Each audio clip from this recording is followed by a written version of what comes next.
Abramos a preguntas y respuestas. Vamos a empezar con usted, por favor. Muchas gracias, secretario. Y justo Nurit Martínez del periódico El Sol de México. Qué bueno que recordé al secretario Alcocer. No está él, quería plantearle una pregunta, pero en cuanto él esté por acá, yo creo que lo voy a hacer. Perfecto. Ante su ausencia. La pregunta para usted es respecto a lo que han dicho los especialistas, exfuncionarios, sobre el manejo de la epidemia desde que inició y llegó a México, el primer caso. Mi primer pregunta, si me lo permite, haría varias. Sí. Nomás, acuérdate que hay varios más. Sí, y espero la comprensión de mis compañeros.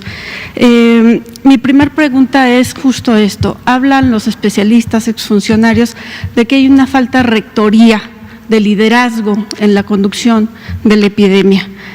Quisiera preguntarle a usted su opinión respecto de esto que dicen, que no hay claridad en las directrices. Tan es así que ya, digamos, hay un frente de estados integrado por Tamaulipas, Nuevo León, Coahuila, Durango y Michoacán, que han asumido medidas propias, sin hablar de, por ejemplo, lo que ha ocurrido y la confrontación que usted ha tenido con el gobernador de Jalisco. También hablan de que esta conducción, además de no tener un liderazgo en el secretario de Salud, pues tampoco tiene las famosas 4 Cs, que es claridad, concisión, consistencia y credibilidad. Si pudiera responder estas preguntas y enseguida le hago más, por favor. No me queda claro cuál es la pregunta, veo más bien muchas opiniones. Pues toda opinión es válida. Cuando se trata de opinar, pues hay estilos, hay preferencias y nosotros aquí trabajamos sobre técnica, sobre ciencia, estamos dando un mensaje técnico, pero no quiere decir que la gente se va a privar de opinar. Cada quien puede preferir el color rojo, el color azul. A mí me gusta la obra de Siqueiros, por ejemplo, y hay a quien no le gusta la obra de Siqueiros. Entonces, si quieren opinar, qué bien, qué bueno que haya pluralidad. Hay un país libre, debemos siempre acordarnos de la libertad de expresión, la libertad de prensa, que hace unos pocos días, el domingo, lo celebramos. Entonces, bien. ¿No le importa entonces que la gente no le crea? Cada quien que opine lo que quiera, por supuesto. Sí, digo, hay quienes hablan, en particular el exsecretario de Salud, los exsecretarios Chertorivsky, Frank, Narro, hablan de que simplemente no hay manera de creerle a lo que usted plantea. ¿Qué les dice? Los respeto mucho, qué bueno que opinen, qué bueno que estén activos. Bien. Aplauden igual que cualquier ciudadano, todo el mundo debe opinar. Por cierto, no me quedó claro si cuando usted habla de confrontación con los gobernadores, ¿es opinión suya o del editor de su periódico o su periódico? ¿De qué medio me dijo usted que es? Del Sol de México. Sí, por supuesto. ¿O es opinión de estos secretarios? Pero bien, no, todo el mundo. Le pongo un ejemplo. Los secretarios de salud de estos estados que he mencionado, los gobernadores, han tenido diversas reuniones. Mañana tienen una más. La secretaria de Tamaulipas, por ejemplo, hoy hablaba acerca de la inconsistencia de datos. Ustedes aquí acaban de reportar un dato. Ella dice que tiene que hacer el doble y se los ha reportado. ¿Qué dice usted a eso? Pues qué bueno que opine. Perfecto, pero ¿cuál es la pregunta? No me queda claro. Pues, ¿qué opina de que hay datos diferenciados? Opino que qué bueno que la secretaria de Tamaulipas, la respeto mucho, ya he hablado con ella, la invité, de hecho, ¿no? O sea, si no tiene más preguntas, dé la oportunidad de las colegas. Yo simplemente le diría, o sea, ni los ve ni los oye. No me queda claro si viene a preguntar o viene a opinar. No, eso es pregunta. Es pregunta, si no le interesa la crítica. A ver, lo diré en breve para que no… Sí. Bienvenida a la crítica, bienvenida a la opinión, bienvenida a la libertad de expresión. Alfonso. Gracias. Buenas noches, Poncho Gutiérrez. Las autoridades en Japón hace unas horas acaban de autorizar el uso de este antiviral, me parece. Lo voy a leer porque no quiero pronunciarlo mal, porque la gente no perdona nada. Remdesivir, me parece, este antiviral. ¿Las autoridades de salud mexicanas contemplan usarlo en algún futuro? Y la segunda pregunta rápida para el doctor Alomía. Hay personas que, bueno, la gran mayoría de los casos de fallecidos, lamentablemente, por COVID-19 tenían alguna enfermedad crónica. Hace un mes nos hablaba de que muy poco porcentaje, me parece que un 1 o un 2%, eran casos de personas que no padecían ninguna enfermedad crónica al momento de tener los síntomas, pero que cuando fallecieron se les hicieron pruebas y tenían algunas enfermedades ahí. ¿Ha habido algún caso o cuántos casos de personas que no tuvieran ninguna enfermedad crónica, que estuvieran relativamente sanos y que hayan fallecido por COVID? Gracias. Muchas gracias. Sobre el Remdesivir. El Remdesivir es un medicamento antiviral que es de los pocos, o quizá el que más claramente se ha hecho una investigación clínica sobre su posible utilidad terapéutica para COVID. Recientemente en Estados Unidos, el doctor Tony Fauci presentó los resultados preliminares de un ensayo clínico en el que participó México con una cierta proporción de las personas estudiadas, y los resultados podríamos calificarlos en términos cualitativos como prometedores. Básicamente se resumen en que se mostró una reducción de la duración de la enfermedad en casos moderados y leves. Desafortunadamente no estaba orientado el estudio a demostrar eficacia en los casos graves, por distintas razones, incluidas las éticas por el momento. Pero desde luego vemos con gran expectativa este producto o cualquier otro producto de los múltiples que están en estudio, y cuando pudiera ser una alternativa terapéutica, pues qué bueno. Doctora Alomía. Sí, de hecho, en el registro, de hecho lo comentábamos en la ocasión anterior, precisamente cuando hacen la notificación del caso, es decir, en la entrevista que se hace al paciente, la mayoría de las entrevistas son entrevistas directas que hace el médico, el epidemiólogo, al paciente cuando interroga y en su momento registra todos los datos. Sí hay estudios que finalmente o durante la evolución el paciente lamentablemente llega a fallecer, que efectivamente no registraron ninguna comorbilidad. Esto lógicamente responde al hecho de que la persona no la declaró, ¿no? Es decir, se les hacen las preguntas, es un interrogatorio que está basado en el estudio epidemiológico, y de hecho se le hacen todas las preguntas, es decir, todos los factores de riesgo que están enlistados en el estudio epidemiológico, se le hace la pregunta. Si la persona responde no a todo, así queda registrado. Y este porcentaje, que a lo mejor al principio sí era entre el 1 o el 2% de todas las defunciones registradas, sí efectivamente ha tenido un incremento. Según el último corte andaba entre ya el 4 y el 5. Sin embargo, hay un punto que tenemos también siempre que considerar, que es precisamente que si nos vamos sobre ese porcentaje, 4 o 5 que no tenían el antecedente o no lo declararon al momento del interrogatorio, puede ser también porque la persona desconocía algún estado, ¿verdad?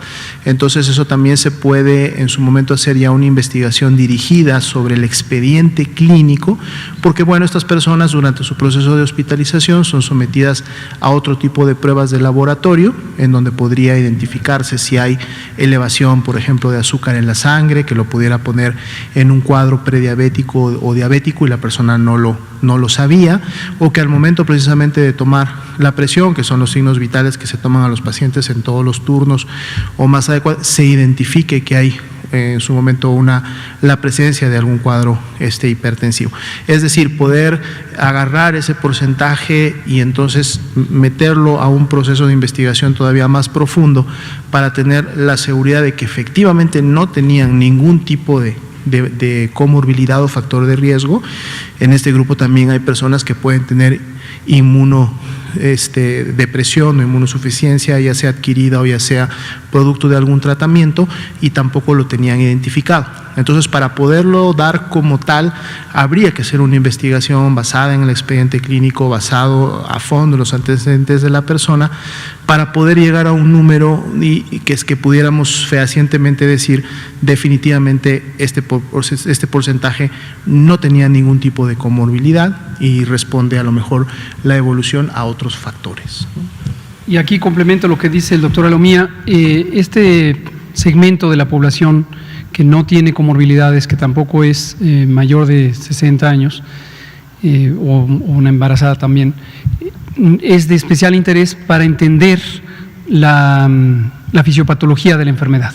Como buena enfermedad nueva, enfermedad emergente, hay muchas incógnitas, hay muchas preguntas científicas aún por resolver, y analizar en qué se diferencian las personas que lamentablemente pierden la vida de las que no, o las personas que presentan enfermedad grave de las que no, siempre es muy importante para ir entendiendo progresivamente el fenómeno de salud. Gracias. Usted y usted, que no son nuevos. Gracias, doctor. Buenas noches a su equipo. Víctor, buen día. Para Víctor Blogs y México Informa de YouTube, doctor. Le traigo una pregunta un poquito adelantada. No sé si sea adelantada. Obviamente es relacionada con el regreso a clases. De las 45,000 instituciones que existen en el país, el 30% no cuenta con agua. ¿Qué protocolos van a implementar ustedes junto con la Secretaría de Educación Pública para que se les brinde la seguridad a los estudiantes y al personal educativo que labora en estas instituciones? El día de hoy casualmente me encontré un video del protocolo de cómo se lleva en China, cómo se recibe a un alumno. Y pues la verdad a mí sí se me hizo un poquito interesante cómo llega el niño a la escuela, cómo lo recibe, cómo lo recibe el personal de la escuela, cómo lo ingresa a la escuela y obviamente pues el protocolo de sanitización, perdón. Si no dije ahorita bien la palabra, una disculpa. Entonces, esta situación yo se las quería pues externar, ¿no? No sé si ya ustedes van a realizar una implementación de cómo se va a recibir a los alumnos o cómo lo van a implementar. Esa sería mi pregunta. Muchas gracias, Víctor. Sí, su pregunta es muy útil y no es nada adelantada. Siempre hay que adelantarse a las circunstancias y nosotros así hemos visto toda esta epidemia. Nos adelantamos a la fase, nos adelantamos con el alertamiento temprano el 3 de enero, a la fase de preparación, nos adelantamos a la fase 1, a la fase 2, a la fase 3 y ahora naturalmente nos estamos adelantando a los escenarios de lo que técnicamente llamamos desconfinamiento, el regreso a la nueva normalidad. Y esto es lo primero que quiero destacar. COVID es una enfermedad emergente, es una pandemia que nos impone a todo el mundo un reto nuevo que consiste en replantear la nueva normalidad. Hay muchos elementos todavía por definir, no solamente de lo que hacen los gobiernos, sino de cómo se va a comportar la enfermedad. Hace unos pocos días, en una entrevista que me hicieron, mencioné algo que aquí he mencionado varias veces: no hay ninguna garantía de que los países no puedan tener un retorno de la enfermedad. ¿Por qué razón? Porque en la medida en que hay enfermedad, infecciones, contagios en el resto del mundo, siempre puede regresar a un país, excepto que alcancemos un elemento que técnicamente se llama inmunidad de rebaño, que aquí también le hemos comentado. Inmunidad de rebaño es un fenómeno en el que se alcanza una proporción fundamental de personas necesarias para que la eficiencia de los contagios ya no sea la que permite que haya una epidemia y entonces se mantenga la epidemia controlada y finalmente desaparezca. Interesantemente, esta inmunidad de rebaño quiere decir que no se necesita que todas las personas de un país sean inmunes, basta una proporción. Ahora, cuando las enfermedades son muy transmisibles, que es el caso de COVID, ya dije, su número básico de reproducción es alrededor de 2.5 a 2.6 o 7, según distintas estimaciones. Se necesita aproximadamente 60 al 65% de la población que haya sido inmune. Ahora, un elemento esperanzador en México y en el mundo es que tenemos muy probablemente una proporción muy importante de personas asintomáticas que se infectan, deseablemente desarrollarán inmunidad. Cuando uso la palabra deseable es por lo que también hemos comentado aquí varias veces, de que aún no existe toda la certidumbre científica de que la inmunidad va a ser efectiva, protectora, etcétera. Pero asumiendo que así sea, en la medida en que haya muchas personas infectadas, también muchos casos, también aquí esto es algo que comentamos casi cada día, tenemos una gran cantidad de casos, lo sabemos muy bien, de casos con síntomas leves, a quienes les hemos pedido quédate en casa, quédate en casa. No necesitamos que estén en los consultorios y en las salas de espera, porque eso lo que va a hacer es que sean fuentes de contagio. Entonces, desde que empezó la fase 2, se acordarán, dijimos, quédate en casa, y es también las personas con síntomas leves, con bajo riesgo de complicarse. ¿Cuántas son? Muchísimas, muchísimas, centenares de miles, ojalá fueran millones, porque eso es lo que va a detener la epidemia, el tener muchas personas que se infectaron, que tuvieron síntomas leves o síntomas moderados, siempre y cuando no sean síntomas graves. Y también hemos dicho aquí repetidamente, el 100% de las personas que tengan factores de riesgo o que presenten síntomas graves deben ir al hospital, y el 100% se contabilizan por la vigilancia, de acuerdo a lo que hemos venido platicando. Entonces, este es el fenómeno general, y esto es el escenario del retorno.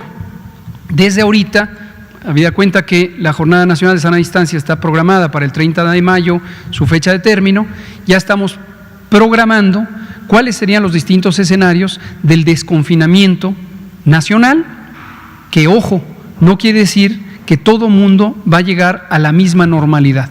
Todavía va a presentarse varias ciudades, varias zonas metropolitanas y en algunas partes en forma dispersa de una curva ascendente. Y esto, quizás se acuerdan cuando yo dije preparémonos para una epidemia larga, lo sigo diciendo. He sido sumamente consistente. Por cierto, sobre lo que usted decía, esto es muy consistentemente presentado todas las tardes casi, ¿no? Entonces, preparémonos para una epidemia larga, quiere decir que esto se presenta en parches. Hoy tenemos a la Ciudad de México prácticamente en el punto del ACME, Culiacán, Tijuana, Cancún también están cerca del ACME, o ya en el ACME, empezarán a descender. Pero a este tiempo hay otras ciudades que empiezan a subir su transmisión, ¿no? Respecto al desconfinamiento, es no solo escuelas, es trabajos, es vida pública en general, y tenemos un grupo de trabajo con el gabinete, en particular la secretaria del Trabajo, la secretaria de Economía, el secretario de Hacienda, el canciller Marcelo Ebrard, el secretario Esteban Moctezuma Barragán, el Instituto Mexicano del Seguro Social, y hemos tenido múltiples reuniones. Hoy tuvimos varias sesiones sobre esto y estamos programando ese momento del desconfinamiento. Muchas gracias. Creo que nos da tiempo para una última pregunta corta. Vamos a darle al compañero que está atrás de Natalia Vitela, que ya había levantado la mano. Hola, buenas noches. Hola, buenas noches. Buenas noches. Andro Aguilar, para Pie de Página. Hoy sacamos un reportaje en el portal respecto a la SEDA, a la central de abasto, en la que bodegueros, comerciantes, el mismo director, hablan de que hay una expansión de contagios, pero los mismos bodegueros no lo expresan por temor a que les cierren el comercio, por pérdidas económicas. Entonces, la pregunta es si fuese posible que en coordinación con la Secretaría de Economía e incluso las autoridades de la Ciudad de México se pudiera poner especial atención en la SEDA por su condición de abastecedor de todo el Valle de México en cuanto a pruebas, porque es lo que un poco está haciendo falta ahí.